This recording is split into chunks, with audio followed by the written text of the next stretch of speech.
और आज जो मैं टॉपिक लेकर आया हूँ वो टॉपिक आपकी जान बचा सकता है, ज़िंदगी बचा सकता है। तो इस वीडियो को एंड तक ज़रूर देखिएगा और अगर आपको ये वीडियो अच्छी लगे तो प्लीज़ मेरे चैनल को लाइक कीजिएगा, सब्सक्राइब कीजिएगा और मेरे वीडियो को शेयर कीजिएगा। आज बताऊँगा आपको कि डॉक्टर्स इतने सारे टेस्ट क्यों लिखते हैं। अभी कुछ दिन पहले की बात है, मैं एक साहब काफ़ी दिन से बीमार थे, उनको देखने के लिए गया। तो मैंने उनसे पूछा कि भाई आप डॉक्टर को क्यों नहीं दिखाते भाई, डॉक्टर को दिखाइए। तो उन्होंने छूटते ही मुझसे ये कहा, अजी सर क्या दिखाऊं डॉक्टर को, डॉक्टर के पास जाऊंगा तो इतना लंबा पर्चा मुझे टेस्ट का बना के पकड़ा देगा और फिर फीस दो, फिर दवाइयाँ लो, तो मैं तो जी उठ जाऊंगा जी बिल्कुल। टेस्ट के नाम पे डॉक्टर तो लूट रहे हैं आजकल। देखिए, मैं ये नहीं कहता कि टेस्ट के नाम पर लूट नहीं हो रही है, बिल्कुल हो रही है। अच्छे बुरे मरीज़ भी हर जगह हैं, अच्छे बुरे डॉक्टर भी हर जगह हैं, इस बात में कोई दो राय नहीं है। कुछ डॉक्टर भी करते हैं ऐसा, मिसयूज़ करते हैं अपनी जो पावर्स हैं उनके पास, वो एक खैर अलग बात है, मैं तो चर्चा नहीं करूँगा क्योंकि तभी दोनों हाथ से बचती है। कई बार मरीज़ों की भी कमी होती है, कई बार डॉक्टर्स की भी कमी होती है, वो एक लंबा बहस का टॉपिक है। फिलहाल मैं अपना टॉपिक पे आता हूँ कि डॉक्टर इतने सारे टेस्ट क्यों लिखते हैं। देखिए, डॉक्टर इतने सारे टेस्ट इस वजह से लिखते हैं कि उनको ये जानना होता है कि शरीर के अंदर क्या चल रहा है, जो कि शरीर के ऊपर से नहीं देखा जा सकता।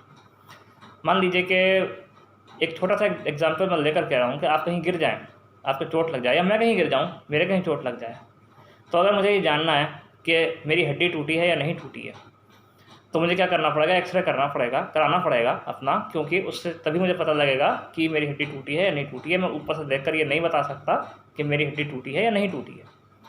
इसी तरह से शरीर के अंदर होने वाले कई तरह के परिवर्तनों का पता सिर्फ टेस्ट से चलता है। जब तक टेस्ट नहीं करवाए जाते, जब तक उन परिवर्तनों का पता नहीं चलता। अब यहाँ टेस्ट करवाना क्यों ज़रूरी हो जाता है और इतने टेस्ट क्यों करवाए जाते हैं, मैं आपको उसका भी कारण मैं आपको बताता हूँ। देखिए क्या होता है, जो एलोपैथी होती है, मैं बात करूँगा सिर्फ पहले एलोपैथी की, और एलोपैथी में ही टेस्ट ज़्यादा होते हैं और मैं पैथियों में शायद होते हैं या नहीं होते मैं कह नहीं सकता। वैसे आजकल सभी पैथी वाले टेस्ट यूज़ कर रहे हैं, होम्योपैथी, आयुर्वेदिक के डॉक्टर्स भी मैंने देखे हैं कि वो भी टेस्ट लिखते हैं, क्लिनिकल पैथोलॉजिकल टेस्ट। तो देखिए, टेस्ट जो होते हैं वो हमें ये बताते हैं कि हमारी बॉडी के अंदर क्या चल रहा है। और इतने सारे टेस्ट क्यों होते हैं उसका रीज़न बताता हूँ आपको।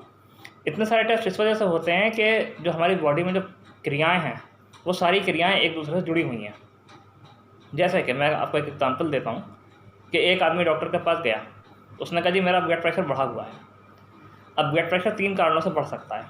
नंबर 1, उसके दिल की धड़कन बहुत तेज़ हो गई हो किसी कारणवश, कारण मैं डिस्कस नहीं करूँगा, बहुत लंबी चीज़ है, बहुत लंबी डिटेल है। दूसरा, उसके वो पाइप जिनमें खून बहता है, जिनको हम नाड़ियाँ कहते हैं या जिनको हम आर्टरी और वेंस कहते हैं, उनमें सिकुड़न आ गई हो।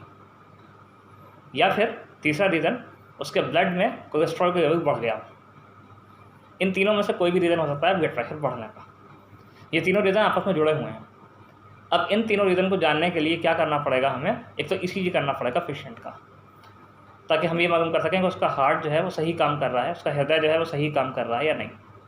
दूसरा, ये जानने के लिए कि उसकी आर्टरीज में सिकुड़न आई है या नहीं आई है, उसके लिए अलग टेस्ट होता है, वो टेस्ट भी हमें कराना पड़ेगा अगर ज़रूरत पड़ती है तो। और तीसरा, हमें उसके ब्लड में कोलेस्ट्रॉल लेवल चेक करना पड़ेगा कि ऐसा तो नहीं है कि कोलेस्ट्रॉल की वजह से जो ब्लॉकेज है आर्टरी में, उस वजह से ब्लड प्रेशर बढ़ा हुआ हो। जो सिकुड़न जो आई है वो आर्टरीज में, वो सिकुड़न नेचुरली ना होकर बल्कि कोलेस्ट्रॉल की वजह से आर्टरीज में ब्लॉकेज हो और जिस वजह से उसका ब्लड प्रेशर बढ़ रहा हो। तो यहाँ एक चीज़ जानने के लिए हमने 3 टेस्ट करे। इसी टाइप से मैं आपको छोटा सा एग्जांपल देता हूँ। अब ये 3 चीज़ें डॉक्टर जो है वो ऊपर से देखकर नहीं बता सकता। अगर डॉक्टर ये नहीं अगर आपका जब तक आपके खून की जांच नहीं होगी, डॉक्टर आपकी शक्ल देख के ये नहीं बता सकता कि आपके खून में कोलेस्ट्रॉल बढ़ा हुआ है या नहीं। कोलेस्ट्रॉल कहते हैं वसा की मात्रा को, जो वसा की मात्रा होती है, जो नुकसानदेह वसा होती है हमारे शरीर में, उसके लेवल को बढ़ने को हम कहते हैं कोलेस्ट्रॉल का लेवल बढ़ना। अब मान लीजिए मुझे ये पता करना है, मैं गिर गया, मेरे चोट लग गई, मेरे हाथ में बहुत दर्द है, मेरा हाथ उठ नहीं रहा, मेरी उंगलियां नहीं चल रही हैं या और कोई प्रॉब्लम है मुझे, तो डॉक्टर सिर्फ मेरे हाथ को ऊपर से देखकर सिर्फ ये जान सकता है कि इस पर एक नील पड़ गया है। वो एक आम आदमी भी जान सकता है। लेकिन ये देखने के लिए कि हड्डी टूटी है या नहीं, उसको एक्सरे करना पड़ेगा, उसको अंदर देखना पड़ेगा शरीर के अंदर क्या हो रहा है। अब मान लीजिए किसी आदमी को बार बार वॉशरूम जाना पड़ता है, उसको प्यास बहुत लगती है, उसको भूख एकदम से बहुत ज़्यादा लगती है, टॉलरेट नहीं होती भूख उसका वज़न कम होता चला जा रहा है, उसको डायरिया हो रहा है। ये सारे सिम्टम डायबिटीज़ के भी होते हैं और किसी और बीमारी के भी सिम्टम हो सकते हैं। तो इन सारे सिम्टम्स के लिए उसको मरीज़ की जांच करानी पड़ेगी खून की कि इसके खून में शुगर की मात्रा कितनी है, बढ़ी हुई तो नहीं है, जो वो मरीज़ की शक्ल देखकर नहीं बता सकता। अब सवाल ये उठता है कि इतने सारे टेस्ट क्यों कराए जाएँ? उसका आंसर मैं आपको इससे पहले दे चुका हूँ कि सिर्फ एक चीज़ का पता लगाने के लिए कि ब्लड प्रेशर क्यों बढ़ा हुआ है, हमें 3 टेस्ट करवाने पड़ेंगे, क्योंकि तीनों चीज़ें आपस में जुड़ी हुई हैं। एक चीज़ के होने से दूसरी चीज़ हो सकती है। जैसे कि अगर हमारे खून में कोलेस्ट्रॉल का लेवल बढ़ा हुआ है, वसा का लेवल बढ़ा हुआ है, मात्रा बढ़ी हुई है, तो क्या होगा, उससे हमारे खून में जो वसा इकट्ठा हो जाएगी, उससे हमारी जो खून की जो नालियाँ हैं, जो नसें हैं, वो उनका रास्ता छोटा हो जाएगा और उसमें प्रेशर बढ़ जाएगा, जिस वजह से पेशेंट का ब्लड प्रेशर बढ़ जाएगा। तो ये कुछ ऐसे रीज़न हैं जिसकी वजह से टेस्ट कराए जाते हैं, और इतने टेस्ट ज़्यादा इस वजह से कराए जाते हैं क्योंकि सब चीज़ें आपस में जुड़ी हुई हैं। और जैसे मान लीजिए कि अगर हमें शुगर का पता करना है तो हमें यूरिन भी टेस्ट कराना पड़ेगा ब्लड के साथ साथ कि इसके यूरिन में शुगर आ रही है या नहीं आ रही। डायबिटीज़ का अगर हमको शक है पेशेंट पर, तो हम ब्लड के साथ साथ यूरिन का टेस्ट भी कराते हैं ताकि ये पता लगे कि पेशेंट को डायबिटीज़ कंफर्म है या नहीं है। तो इसी तरह से यही वजह होती है कि डॉक्टर इतने सारे टेस्ट कराते हैं। अब कुछ लोग इस पर ये सवाल करते हैं कि भाई अजी पहले ज़माने के डॉक्टर तो ऐसे होते थे कि नब्ज़ देख के बता दिया करते थे, नाड़ी देख के बता दिया करते थे। अरे भैया, मेरा उनसे ये सवाल है, मैं उनसे जानना चाहता हूँ कि पहले ज़माने के लोग तो मोबाइल से बात नहीं करते थे, लोगों को चिट्ठी लिख के बात करते थे, तो आप फिर चिट्ठी लिख के बात क्यों नहीं करते हो? पहले के लोग कैलकुलेटर इस्तेमाल नहीं करते थे, हाथ से उंगलियों पर या कागज़ पर पेंसिल से लिख लिख कर जोड़ते थे, आप क्यों नहीं जोड़ते हो? कैलकुलेटर क्यों इस्तेमाल करते हो? जब आप हर चीज़ में नई पद्धति का इस्तेमाल कर रहे हो, तो अगर मेडिकल साइंस में आप नई पद्धति का इस्तेमाल कर लोगे तो क्या नुकसान है? हाँ, मैं इस बात से बिल्कुल सहमत हूँ कि कुछ डॉक्टर बिना वजह टेस्ट लिखते हैं, बिना ज़रूरत के टेस्ट लिखते हैं। उनको शायद अंदाज़ा भी होता है कि उस पेशेंट को ये बीमारी नहीं है या है, लेकिन फिर भी वो टेस्ट लिखते हैं। क्यों, वो रीज़न मैं यहाँ नहीं कहना चाहूँगा, क्योंकि मेरा मकसद किसी प्रोफेशन को बदनाम करना नहीं है। गंदगी हर प्रोफेशन में है, कोई प्रोफेशन ऐसा नहीं है जो गंदगी से अलग हो। तो एक डॉक्टर ही गंदा नहीं होता, एक डॉक्टर में बुराइयाँ नहीं हैं, बुराइयाँ पेशेंट्स में भी होती हैं और बुराइयाँ और प्रोफेशन के लोगों में भी होती हैं। तो इसमें मैं आपको ये बताना चाहूँगा कि अगर डॉक्टर आपको टेस्ट लिखता है, देखिए एलोपैथिक में 2 तरह का ट्रीटमेंट होता है। एक होता है सिम्प्टोमेटिक ट्रीटमेंट। सिम्प्टोमेटिक ट्रीटमेंट में ये होता है कि अगर आप डॉक्टर के पास गए, आपको पेट में दर्द हो रहा है या आपको बुखार है, तो ये डॉक्टर ने आपको एक पैरासीटामोल दे दी, उससे आपका बुखार उतर जाएगा।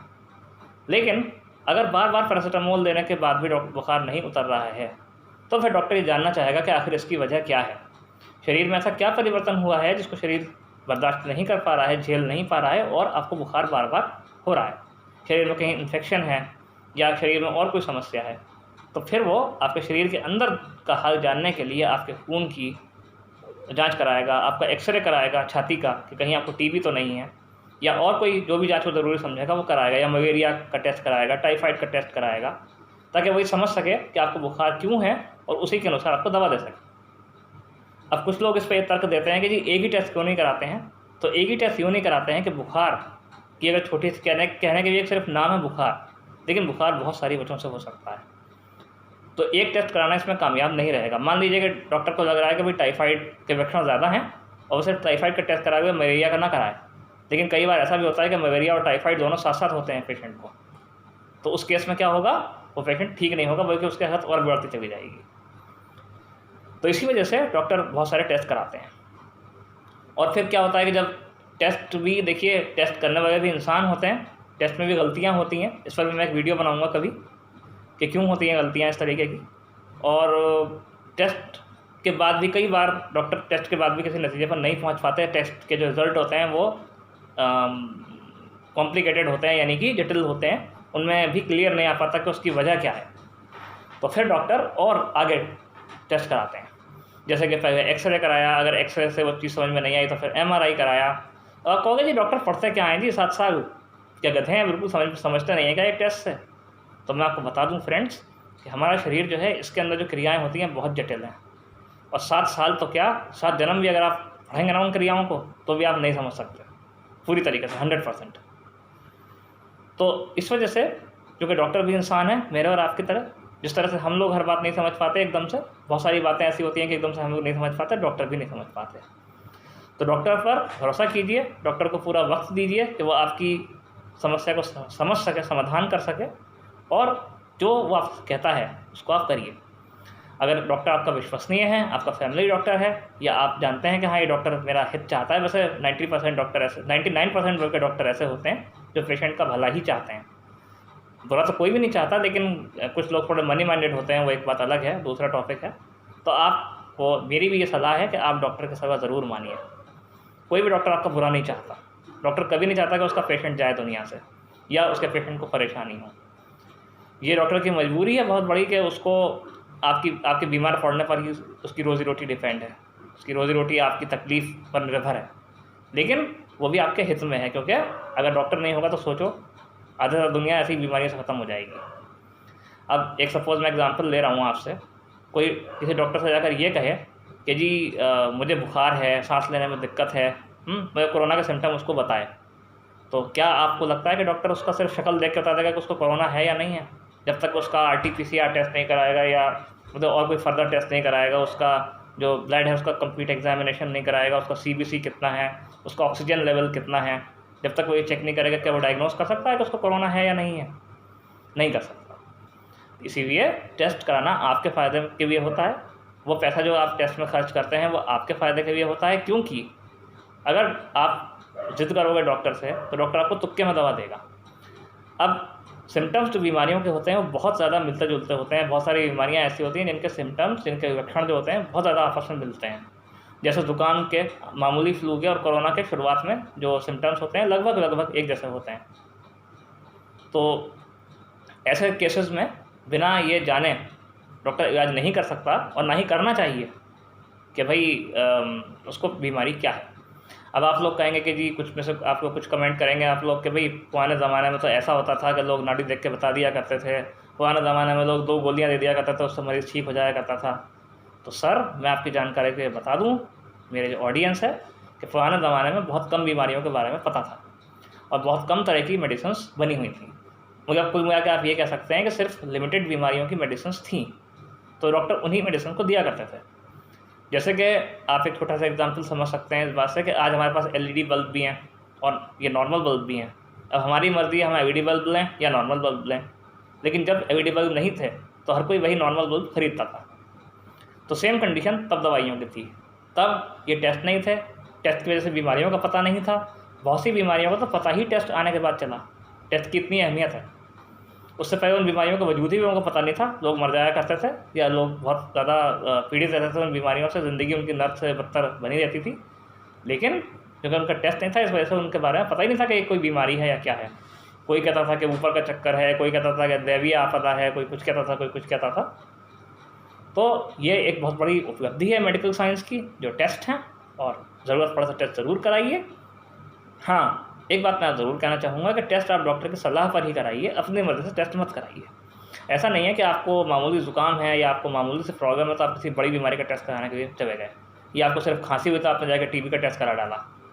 आप पहले डॉक्टर से कंसल्ट करिए, उससे क्या होगा, आपका पैसा बचेगा, टाइम बचेगा, आपको तकलीफ़ भी कम होगी। अब ऐसा भी नहीं है कि किसी का ज़रा सर में दर्द हुआ तो वो जाकर सीधे MRI कराने लगे, ये चीज़ भी गलत है। पहले आप डॉक्टर से पूछिए कि टेस्ट की ज़रूरत है या नहीं। और डॉक्टर से भी मैं ये रिक्वेस्ट करूँगा, अपील करूँगा इस वीडियो के माध्यम से कि पेशेंट को वही टेस्ट लिखिए जो आप बहुत ज़रूरी समझते हैं, क्योंकि हर पेशेंट की माली हालत, फाइनेंशियल कंडीशन एक जैसी नहीं होती है, और हर पेशेंट को मतलब जैसे कुछ डॉक्टर समझते हैं कि वो बकरा आ गया हमारे पास, ऐसा समझना नहीं चाहिए, गलत है इस तरह से सोचना। वो पेशेंट है, वो आप एक तो पैसे ही दुखी है, ऊपर से जब उस पर फाइनेंशियल चोट पड़ती है तो और दुखी हो जाता है। तो उसको आप वही टेस्ट सजेस्ट कीजिए जो उसके लिए बहुत ज़रूरी है, और उसको पहले पूरी बात समझाइए और उसको कॉन्फिडेंस में देते हुए उसका इलाज कीजिए। तो उम्मीद करता हूँ मैं आपको आज की वीडियो आपके बहुत काम आएगी, और मिलता हूँ आपसे अगले किसी वीडियो में। जब तक के लिए गुड नाइट।